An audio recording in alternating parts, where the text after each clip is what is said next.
수요 설교 시리즈 교회 부흥의 주역들 이제 세 번째 시간입니다.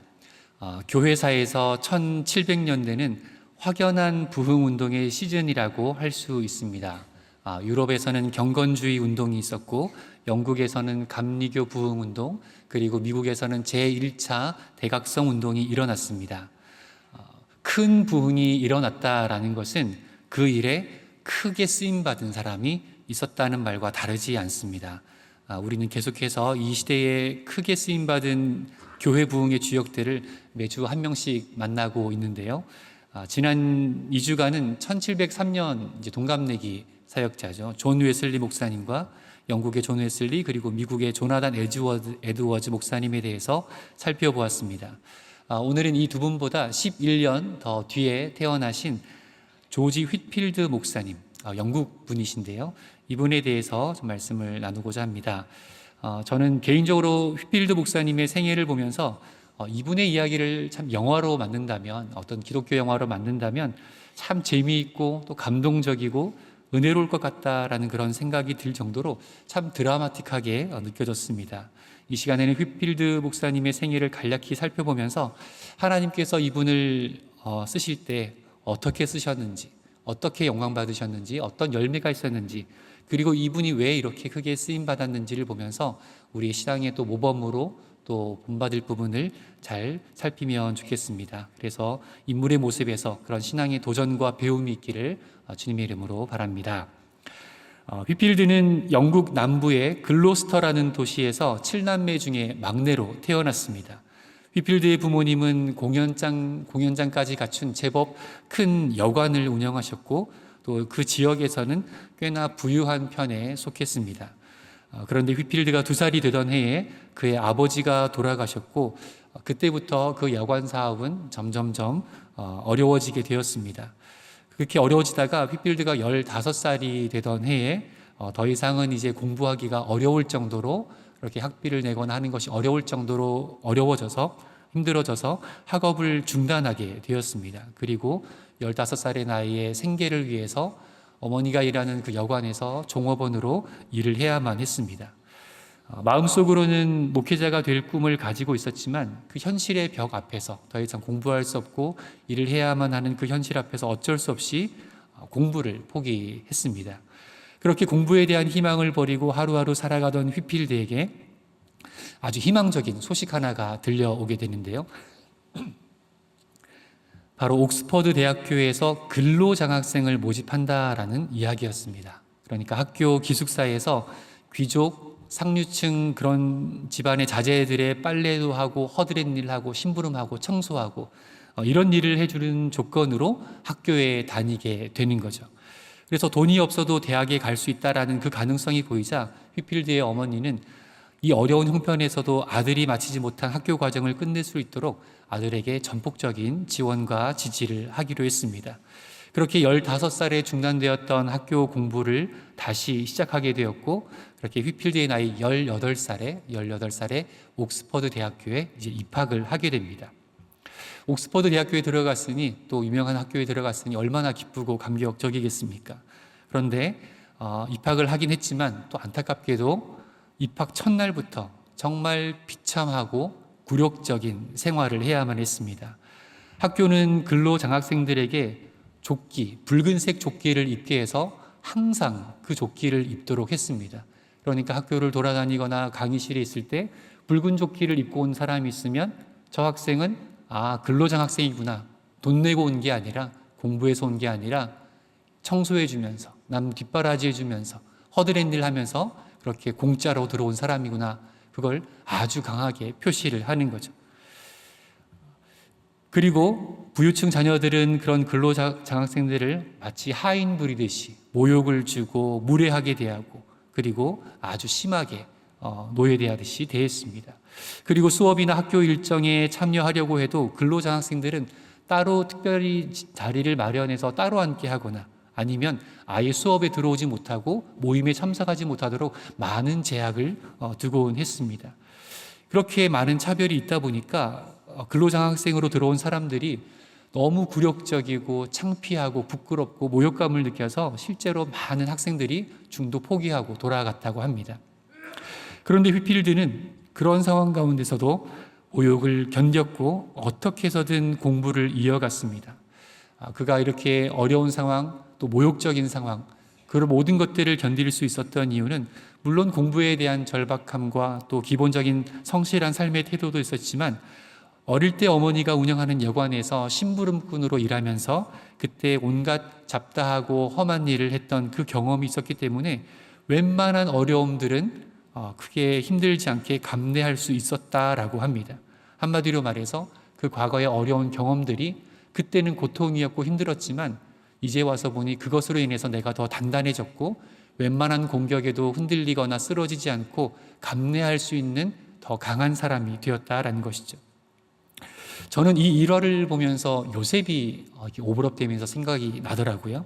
요셉이 보디발의 집에 노예로 팔려갔을 때 그 인생이 참 생각을 해보면 얼마나 비참하고 절망스럽고 무섭고 두려웠겠습니까? 아마도 이 휘필드와 비슷한 나이, 10대 중반 그 나이에 형들에게 미움을 받아 죽음의 위협까지 느껴가면서 노예로 팔려왔고, 부모님과 모든 친척 가족들을 떠나서 말도 안 통하는 먼 타국에 와서 말을 배워가며 힘들게 그렇게 노예 생활을 하는 것, 참 어린 나이에 정말 큰 충격이었을 것 같습니다. 하지만 그럼에도 성실함과 정직함으로 가정 총무일을 잘 감당했습니다. 그리고 누명을 쓰고 감옥에 갇혔을 때에도 감옥의 재반 사무를 성실하게 잘 감당했습니다. 결국 요셉은 이러한 경험들을 통해서 요셉이 애굽의 총리가 되었을 때 잘 다져지고 준비된 모습으로 나라를 위기에서 구할 수 있었습니다. 보디발의 노예로 살았던 시간들과 감옥에서 재반 업무를 담당했던 그 모든 경험들이 요셉에게는 단순히 그냥 불행과 인생의 마이너스 요소였던 것만이 아니라 뒤에 돌아보니 더 큰 그릇이 되어서 하나님의 섭리를 이루는데 그런 쓰임받기에 필요한 그런 재료와 훈련과 과정이 되었던 것이죠. 우리는 우리의 삶이 당연히 행복하고 안전하고 형통하기를 기대합니다. 그리고 가능한 한 고통스러운 일, 힘든 일, 괴로운 일들은 다 비껴갔으면 하는 마음이 가지고 있습니다. 그런데 현실은 우리의 바람대로 흘러가지 않을 뿐 아니라 종종 괴로움의 순간을 마주하도록 합니다.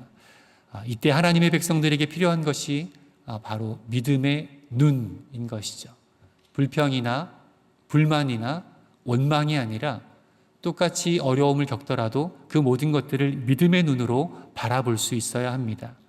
모든 고난이 비켜 지나가고 내가 계획한 대로 삶이 펼쳐지는 것이 복된 인생이 아니라 우리가 비천에 처하든 풍부에 처하든 어려움과 고통 중에 머물든 아니면 잘 풀리는 것을 경험하든 어떤 상황에 놓인다 하더라도 그것과 상관없이 예수 그리스도의 성품으로 삶을 대하고 그렇게 삶을 살아가고 하나님의 말씀을 따라 걸어가며 성령님의 인도하심에 순종함으로 나아가는 인생이 그것이 참으로 복된 인생이라는 줄로 믿습니다. 만약 휘필드가 집안 형편이 어려워져 여관 일을 도와야만 했을 때 그 어린 나이에 불평하고 반항하고 비행 청소년의 길을 걸었다면 그는 옥스퍼드 대학에 입학의 기회를 얻지 못했을 것입니다. 또한 근로장학생으로 모욕당하는 일을 견디지 못하고 중간에 나와버렸다면 공부할 수 있는 기회와 함께 하나님께서 예비하신 이후에 나오는 그런 스텝에도 올라서지 못했을 것입니다. 우리는 매 순간 우리 인생 가운데 놓인 그 장애물들을 믿음의 눈으로 바라볼 수 있기를 소망합니다.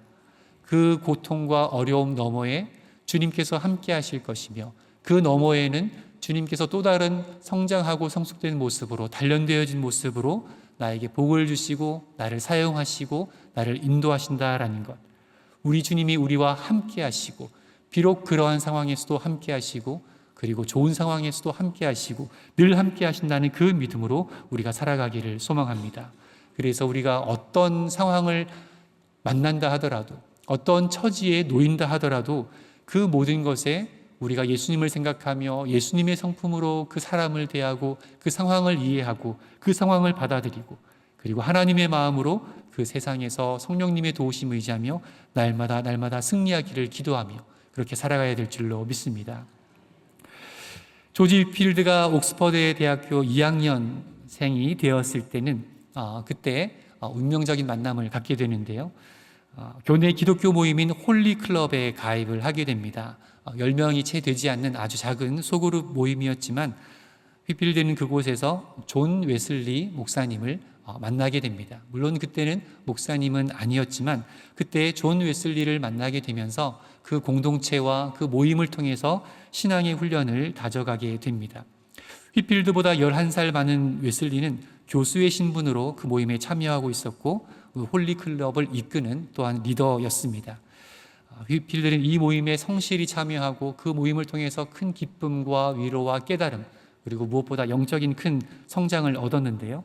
그 나이 21살에 드디어 예수님을 만나게 되고 인격적으로 확신하며 그리고 거듭남의 체험을 하게 됩니다. 그렇게 휘필드는 홀리클럽을 통해 신앙을 다져가며 옥스퍼드 대학을 졸업하게 되었고 그리고 그의 고향 글로스터 교회에서 성공의 목회자로 서품을 받아서 그때부터 이제 설교자로 설교할 수 있는 권리를 얻게 되었습니다. 휘필드 나이 22살 때 첫 설교를 하게 되었고 그 설교가 참 많은 사람들에게 은혜가 되었다고 합니다. 참 지금 저희 시대와 비교를 해보면 22살에 설교를 하고 그 설교로 은혜를 끼치고 또 그 설교로 초빙을 받고 그랬던 것을 보면은 정말 참 그의 마음의 단단함과 담대함과 또 하나님과의 친밀함과 말씀에 대한 깊이와 묵상과 성숙이 참 대단했구나라는 것을 또 목회자로서 또 설교하는 사람 입장에서 참 많은 도전과 또 감동이 됩니다. 휘필드의 설교 그렇게 한번 했지만 그 설교는 소문을 타기 시작했고 여러 지역에 설교 요청이 오게 되었습니다. 20대 초반의 젊은 설교사였지만 그의 설교를 통해서 많은 사람들이 회심하였고 또 많은 도시에서 집회를 이어가면서 그 영국에서 부흥 운동을 일으키게 되었습니다. 여기저기 집회에 초청받게 되고 여기저기서 참석하는 집회와 하는 설교마다 많은 회심의 역사와 부흥의 역사와 사람들이 몰려드는 그 역사가 20대 초반에 그 청년을 통해서 일어나고 있는 것입니다. 그래서 휘필드가 설교자로 온다는 소문이 돌면 그 집회로 몰려드는 사람의 숫자가 점점점 커져나가는 거예요. 소문이 퍼져가면 퍼져나갈수록 은혜 받고 회심하고 변화된 사람들이 많아질수록 휘필드가 간다고 할 때마다 모여드는 숫자가 점점점 늘어나게 되는 것입니다. 그렇게 여러 도시를 다니며 한창 설교 사역을 이어갈 때 그때 미국에서 한 통의 편지를 받게 됩니다. 그 편지는 미국 조지아로 선교를 나갔던 웨슬리에게서 온 편지였고 그 내용은 네가 미국으로 와서 우리가 하는 선교 사역을 좀 도와줬으면 좋겠다 하는 것이었습니다. 휘필드는 자기의 신앙의 선배이자 또 자기 홀리클럽의 리더 그리고 좋은 친구인 웨슬리의 지원 요청에 응하여 미국 조지아로 건너가게 됩니다. 배를 타고 이동한 그 기간만 4개월이 걸린다고 합니다. 그 대서양을 배를 타고 이동하는 기간만 4개월. 참 쉽지 않은 전도 여행이죠. 그렇지만 그것을 어려움과 힘들과 고난과 비용을 다 무릅쓰고 휘필드는 미국으로 건너갔고요.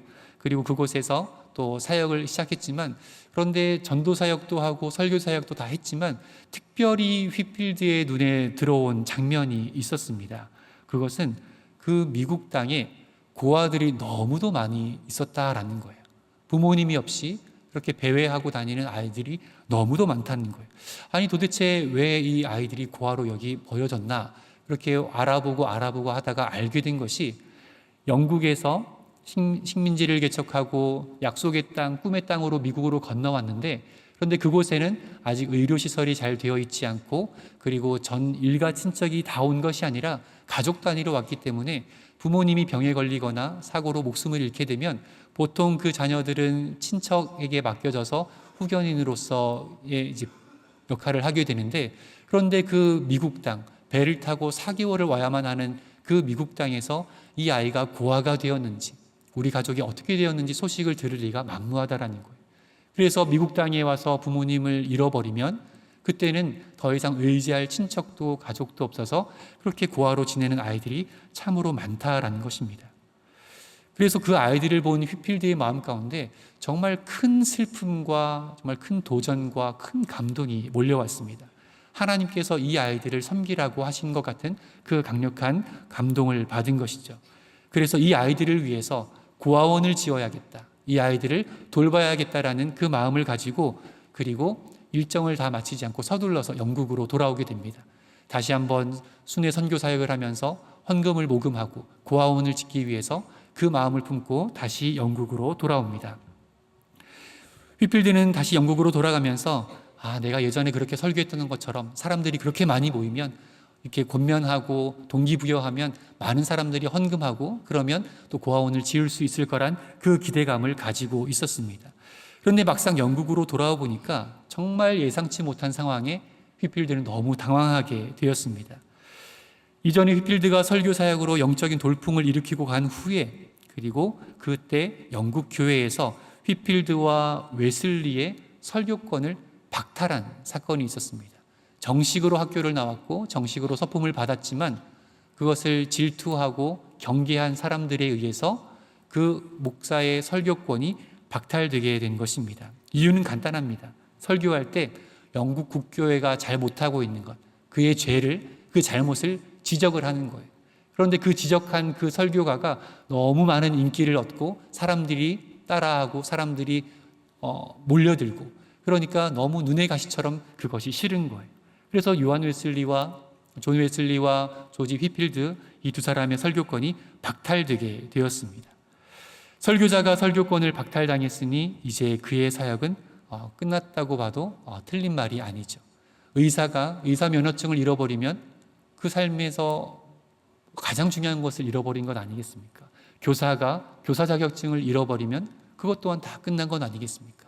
운전기사로 생업을 하는 사람이 면허증을 박탈당하면 그것만큼 또 절망스러운 일이 또 있을까요? 휘필드는 자기의 설교권을 박탈당해서 이제 어느 교회에 가서도 설교를 할 수 없게 되었습니다. 그런데 휘필드는 복음 전도를 멈추지 않았습니다. 비록 영국 국교회의 배척으로 설교권은 박탈당했지만 야외에서, 길거리에서 얼마든지 소리칠 수 있기 때문입니다.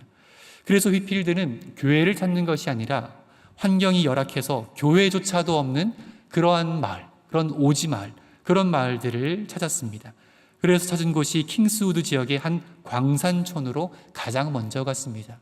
광산이 있다 보니까 먼지가 날리고 환경이 열악하다 보니까 교회는 물론이고 가게며 여러 가지가 다 시설이 갖춰져 있지 않는 마을의 형태를 제대로 갖추지 못한 아주 열악한 환경의 동네였습니다. 그래서 그곳에 가서 홍보하기 시작하는 거예요. 언제 몇 날 몇 시에 여기서 집회를 하겠습니다. 그렇게 사람들에게 알리고 약속한 그 산에 올라가 섰더니 그날이 추운 2월이었음에도 불구하고 200명 정도가 그 추운 날 산으로 모였다고 합니다. 휘필드는 혼신의 힘을 다해서 설교를 했고 그렇게 집회를 마쳤습니다. 그리고 다음 또 다시 그 광산촌을 찾았을 때 그때는 400명의 사람들이 모였다라고 합니다. 그리고 집회를 마치고 또 그렇게 시간이 지났을 때 그때는 2,000명의 사람이 모였다고 합니다. 그렇게 또 집회를 마치고 다음에 그곳을 찾았을 때 그때는 이제는 10,000명이 넘는 사람들이 그 험한 동네, 그 지저분하고 아무도 찾지 않는 그 동네로 모여들었다라는 것이죠. 킹스우드 거리에서 이렇게 놀라운 부흥의 역사가 일어났다는 소문이 퍼지자 다시 한번 휘필드에게 설교 요청이 쇄도하게 됩니다. 그런데 교회에서는 설교할 수 없다는 것을 다 알기에 이제는 교회로 초청하는 것이 아니라 광장으로 초청하는 거예요. 들판으로 초청하는 거예요. 이 공원으로 초청을 하는 것입니다. 그래서 휘필드가 가는 곳에는 말 그대로 사람들이 정말 구름대처럼 모여들게 되었습니다. 기록에 따르면 수천 명, 10,000명, 20,000명, 가장 많은 기록이 남겨진 곳이 12만 명이라고 합니다. 그 일대가 마차와 사람들로 꽉 차서 목소리도 들리지 않았겠지만 그래도 그곳에 머물면서 조금이라도 더 가까이 가서 설교를 들으려고 모였던 사람들이 그때 추정 인원으로 12만 명.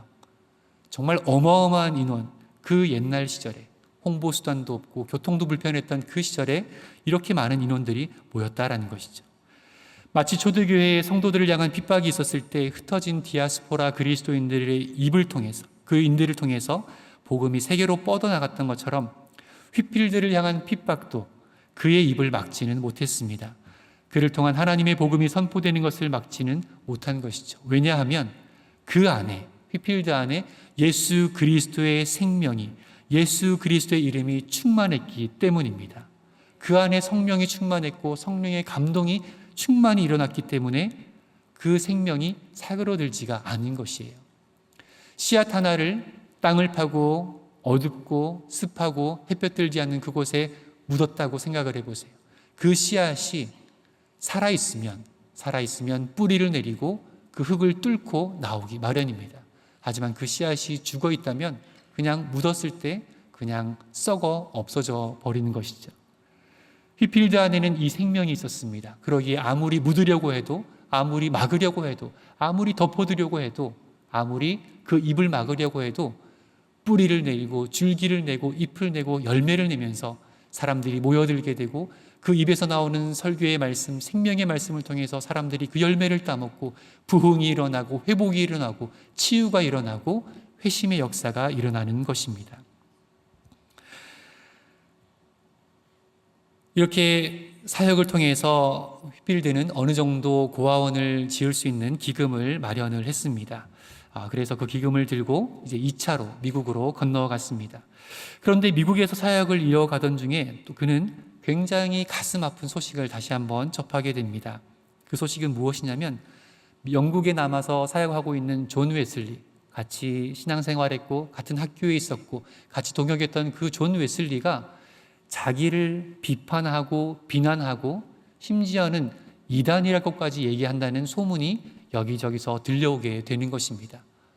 아니, 나랑 같이 그렇게 신앙생활했던 사람이, 나랑 같이 사역하고 설교 동역하고 설교 자리에 초대하고 나도 가서 설교했던 그랬던 사람이 나를 비난하고 나를 이단이라고 선전하는 것이었죠. 자기를 무척이나 아끼고 사랑해 주었던 사람인데, 그래서 기꺼이 따르고 존경했던 사람이었는데 이제는 그렇게 사랑하고 존경하고 의지하고 은혜를 입었던 만큼 그만큼 큰 배신감과 상처를 안게 되었습니다. 그래서 웨슬리는 휘필드는 다시 웨슬리를 만나기 위해서 영국으로 돌아왔습니다. 영국으로 돌아오자마자 휘필드는 웨슬리를 찾았어요. 만났습니다. 그리고 허심탄회한 대화를 주고받았습니다. 이 두 사람 사이에 발생한 간극은 결국 구원에 대한 신학적인 견해 차이임을 확인하게 되었습니다. 그 차이는 구원을 어떻게 받게 되느냐. 이 구원에 대한 생각 차이로 인해서 결국 그 감리교는 둘로 쪼개지고 나눠지게 되는 아픔을 겪게 됩니다. 휘필드를 중심으로 한 칼빈주의 감리교가 생겨나게 되고요. 또 웨슬리를 중심으로 한 알미니안주의 감리교로 분리가 되었습니다. 이때 휘필드의 나이가 27살입니다.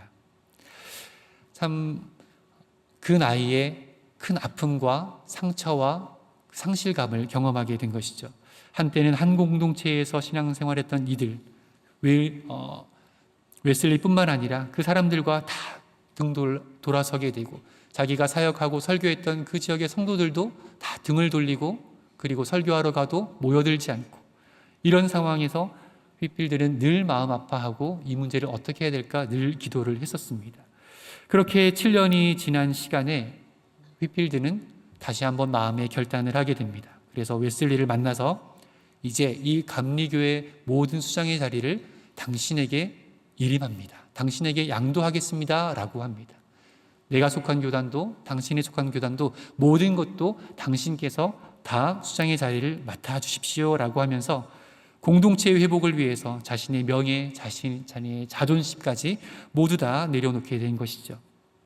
이러한 휘필드의 겸손 앞에 웨슬리는 휘필드에 대한 그런 어떤 불편한 마음과 적대하는 마음이 있었는데 휘필드가 이렇게 모든 것을 다 내려놓고 웨슬리에게 양도하는 것을 보면서 눈물을 흘리며 이렇게 외쳤다고 합니다. 끌어안으면서 이렇게 얘기합니다. 나는 당신의 발 뒤꿈치에도 미치지 못하는 사람입니다. 당신은 정말 위대합니다. 그렇게 웨슬리와 휘필드는 다시 한번 관계를 회복하고 쪼개졌던 감리교도 다시 화합을 이루게 되었습니다. 휘필드는 56세라고 하는 비교적 이른 나이에 세상을 떠났습니다. 웨슬리보다도 먼저 세상을 떠나게 되었습니다. 그 휘필드는 웨슬리를 진심으로 사랑했고 존경했기에 자신의 장례에 관련해서 생전에 이렇게 말을 남겼습니다. 내가 만약 외국에서 죽더라도 공식적인 장례식은 영국에서 치렀으면 좋겠습니다. 그리고 장례식 집례는 존 웨슬리 형제가 맡아주었으면 합니다. 이렇게 자기를 미워하고 이단이라고까지 몰았던 그 사람을 다시 한번 세워주고 교단의 통합과 화합을 위해서, 관계 회복을 위해서 자기의 모든 것을 내려놓고 존중하고 세워졌던 그 웨슬리에게 자신의 죽음 이후에 그 장례까지도 부탁을 한 휘필드의 모습이었습니다. 그리고 그의 죽음 앞에 웨슬리가 이렇게 말을 남겼다고 합니다. 나는 그가 생전에 이룩한 업적에도 큰 찬사를 보내지만 그보다 앞서 그의 인격에 더 큰 찬사를 보냅니다. 다른 사람들을 포용하는 위대한 정신, 그리고 온유함과 자애로움, 인내, 탁월한 용기는 예수 그리스도의 흔적을 드러내기에 충분했습니다. 웨슬리도 휘필드를 떠나보내면서 참 마음 아파했고, 그리고 휘필드를 참으로 존경하며 이렇게 찬사의 말을 남겼습니다. 휘필드의 삶을 보면 참 넘사벽이다라고 느껴질 만큼 정말 헌신적으로 사역했으며 겸손했으며, 그리고 하나님의 마음으로 하나님이 이끄시는 곳에서 자기의 몸을 아끼지 않고 내던졌던 사람임을 보게 됩니다. 복음이 필요한 곳이라면, 설교자가 필요한 곳이라면 자기의 상황을 따지지 않고 달려갔으며, 심지어는 피를 토하는 각혈하는 그런 건강 상태에서도 설교를 하기 위해 몸을 추스리고 설교에 다녔던 그런 사람입니다. 소외되고 무시당하는 사람들을 찾아다녔고, 그에게 주어진 인생을 1분 1초도 허투루 쓰지 않으려고 몸부림쳤던 사람인 것이죠. 하나님께서 이런 사람을, 이런 사람이니까 이런 사람이기에 그렇게 사용하셨구나라는 생각이 듭니다. 미국 동부 선교를 위해서 4개월간 배를 타야만 가고 또 4개월간 배를 타야만 올 수 있는 그 멀고 험난한 거리도 그의 생애에 7차례나 선교여행을 다녀오곤 하였습니다. 조지 휘필드는 생전에 이런 말을 자주 되새겼다고 합니다. 나는 녹슬어 없어지기보다 닳아 없어지기를 원한다. 나는 가만히 있다가 그냥 녹이 슬어서 내 수명을 다하기보다 내가 깎이고 쓸려나가고 내가 기운이 빠지고 진이 빠지고 내가 피해를 입고 상처를 입고 진액이 빠져도, 그러더라도 그렇게 하나님 앞에 쓰임받고 닳아 없어지는 한이 있어도 하나님께 붙잡히기를 원하는 그 간절한 마음. 저는 이 말을 또 보면서 사도 바울의 말이 생각이 나더라고요. 사도 바울의 선생님 그렇게 살지 않았습니까? 주 예수께 받은 사명. 주 예수께 받은 사명. 오늘 본문인데요. 함께 한번 읽어보겠습니다. 시작. 내가 달려갈 길과 주 예수께 받은 사명, 곧 하나님의 은혜의 복음을 증언하는 일을 마치려 하면은 나의 생명조차 조금도 귀한 것으로 여기지 아니하노라. 아멘. 주님께서 우리 인생 가운데 부어주신 소명이 있습니다. 사명이 있습니다. 어느 누구도 예외 없이 하나님께서 우리를 택하시고 부르신 목적, 우리에게 기대하시는 것이 다 있습니다. 하나님께서는 그것에서 열매를 찾기 원하세요. 그것에서 열매를 거두기를 원하세요. 썩어 없어지는 것이 아니라, 녹슬어 사라지는 것이 아니라, 늙어 사라지는 것이 아니라, 하나님께서 부르신 그 자리에서 부르신 뜻에 맞게, 부르신 목적에 맞게 우리의 삶을, 우리의 인생을, 나의 생을 바치기를 원하십니다. 그 인생이 쉽지는 않겠죠. 고난도 있을 것이고 어려움도 있을 것이고, 그리고 내 삶에 주어진 많은 답답하고 해결되지 않은 그런 숙제와 아픔들 또한 우리에게 있을 것입니다. 그럼에도 그 가운데 우리는 믿음의 눈으로 또한 그것을 바라보며 날마다 부르신 하나님의 뜻을 되새기며, 그렇게 날마다 기도의 자리에서 말씀 붙잡고 오늘도 인도하실 성령님 의지하여 오늘 나를 부르신 그 목적과 오늘 나를 하여금 호흡하게 하신 그 하나님의 의미를, 하나님의 목적과 뜻을 그렇게 하나님의 기쁘신 뜻 가운데 살아내고 주 예수 그리스도의 영광을 위하여 오늘 하루를 또한 보낼 수 있는 우리 모두가 될 수 있기를 주님의 이름으로 축복합니다. 내 힘으로 되는 것이 아니라, 내 능력으로 되는 것이 아니라, 내가 인내심이 좋아서, 내가 언변이 좋아서, 내가 가진 것이 많아서 되는 것이 아니라, 내게 능력 주시는 자 안에서 내가 모든 것을 할 수 있음을 고백하며 날마다 겸손히 기도하고 날마다 주님의 뜻을 구하고 날마다 주님이 원하시는 바를 따라 나의 삶을 내어드릴 수 있기를 주님의 이름으로 축복합니다. 사랑의 하나님 은혜를 감사드립니다. 오늘 조지 위필드의 신앙의 선배의 삶을 통하여 다시 한번 나의 신앙을 돌아보며 나의 부족한 모습을 보게 하심에 감사드립니다. 믿음의 선배들처럼 우리 또한 나의 삶을 나의 것으로 여기지 않고 오직 주님의 영광과 하나님의 뜻을 위하여 아버지 하나님이 원하시는 곳에 나의 삶을 드리게 하시고, 그렇게 날마다 하루하루의 삶이 아버지 하나님께 영광이요 많은 영혼을 살리며 주님께서 나를 이 땅에 세우시고 부르신 그 목적과 의미대로 그대로 살아낼 수 있는 순종의 삶, 믿음의 삶을 살도록 인도하여 주옵소서.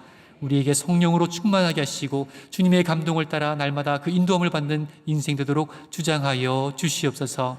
그렇게 우리 삶을 이끄시고 역사하시고 감동하시고 복주시기를 간절히 소망하오며 모든 말씀 예수님의 이름으로 기도합니다. 아멘.